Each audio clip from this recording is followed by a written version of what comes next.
Activity 4 is Operations with Polynomials Part 3 from our second unit on algebra. So we're going to look at a model that we can use for multiplication. So area, being length times width, is really another way of finding a product. Multiplying a width and a length together produces the area of a rectangle. And we're going to use this fact to model multiplication of any two numbers, including unknown widths and lengths, and we're going to represent those with variables or expressions. So recall that a positive 1 red tile has an area of 1 by 1 or 1 square units. A positive x tile has an area of 1 by x, which gives me x square units. And a positive red x squared tile has an area of x by x or x squared square units. So their label and what they represent is also their area.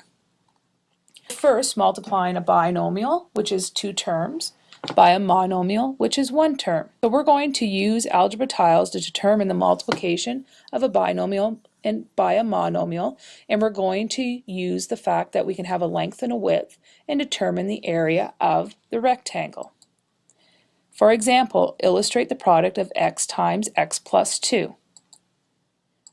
Well, if one of our dimensions is x plus 2 and the other one is x, we're going to look at the area created inside. I need something that is x by x, so an x squared tile. I need something that is 1 by x, which is an x tile, and 1 by x, which is an x tile.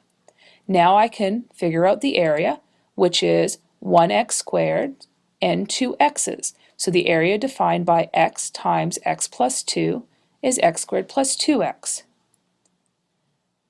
If we actually look at the multiplication process that we can do without the tiles, this is called distributive law. And distributive law says when you have something in front of a bracket, it's a multiplication and you take it and multiply each thing inside the bracket.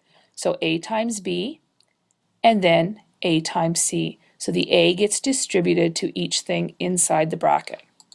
If we look at the example from above, x times x plus 2. The x is in front of the bracket, so I'm going to distribute it with each thing in the bracket, starting with the x.